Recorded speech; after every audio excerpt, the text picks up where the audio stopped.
Студенты Северной Осетии отметили свой самый главный праздник – Татьянин день, официально считающийся Днем российского студенчества. Активисты со всех вузов республики собрались в зале ЮНЕСКО Северо-Осетинского госуниверситета, чтобы поздравить друг друга и обсудить совместные мероприятия. А в этом году форум расширил свои географические границы. По приглашению организаторов приехали гости из Грозного, чтобы узнать, как отмечают Татьянин день в Северной Осетии. Веселые гуляния во дворе университета включили в себя спортивные игры, танцевальные и интеллектуальные состязания, а также кулинарные поединки. Особо зрителям запомнился гость из Милана Джованни Монти. Студент итальянской консерватории сыграл на флейте и исполнил битбокс. Мы открываем различные секции спортивные, создаем творческие коллективы.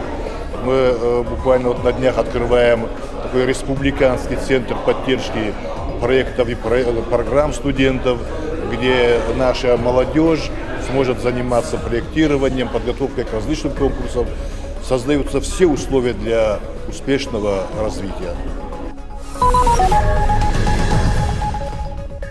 Главной темой первого в этом году заседания правительства Северной Осетии стал вопрос жилья. В 2015 году на капитальный ремонт многоквартирных домов направят почти 29 миллионов рублей, а около 54 миллионов республика получит из федеральной казны на переселение из аварийного жилья. К ним добавятся деньги из республиканского и муниципального бюджетов. Таким образом, общая сумма на реализацию этой программы в 2015 году составит порядка 280 миллионов. По плану в этом году новую жилплощадь должны получить почти 200 семей.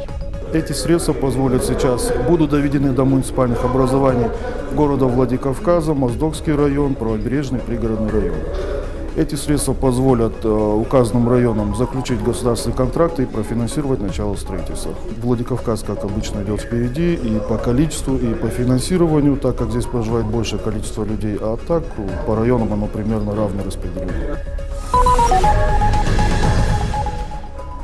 На мемориале славы стартовала акция, посвященная подвигу женщин, воевавших в Великой Отечественной войне, а также вдов солдатов. Женская часть многонационального народа Северной Осетии вместе с мужчинами вынесла на своих плечах все тяготы Великой войны. Большинству из воевавших было не больше 20. Спустя годы они своим примером вдохновляют молодых. Почтить память героев пришли и школьники. Акция «Синий платочек» имеет огромное значение для женщин, посвятивших свою жизнь памяти погибших мужей. Они верили, любили и не просто ждали своих близких с фронта, а порой даже спасали их своим ожиданием. Был тяжело ранен в челюсть под Моздоком во время наступления.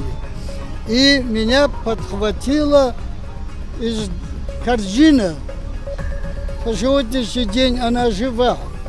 Под пулеметом она меня нашла и оказала первую помощь.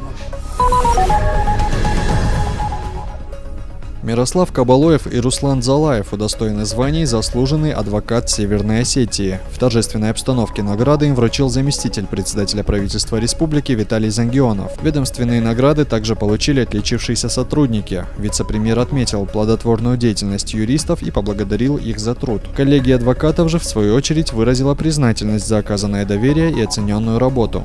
Награжденные наши адвокаты вложили очень много труда для защиты интересов наших граждан. И адвокатская палата, мы для того здесь и работаем вместе конечно, с адвокатами, чтобы оценить труд каждого. И мы стараемся по мере возможности, чтобы никто незаслуженно не был наказан, и кто заслужил, чтобы он был поощрен. В отделе природы Национального музея открылась выставка, где представлены самые разнообразные фарфоровые фигурки животных – кошки, собаки, медведи и даже снежный барс. Статуэтки собрали из частных коллекций жителей Владикавказа, реалистичные фигуры животных, герои басен и сказок будут радовать посетителей музея в течение 2 месяцев. Оценят экспозицию и любители уникальных вещей. Ну вот анималистика представлена на нашей выставке. Это в основном из белого фарфора. Ну вот видите, вот лошадочка там, она уже это гжель, расписана кобальтом. Но мы старались на этой выставке представить вещи в белом варианте, потому что в белом варианте не так акцентируется момент, значит, визуально ты не акцентируешь свой взгляд на цвете, а тебе главное пластика, грация, естественно, позы.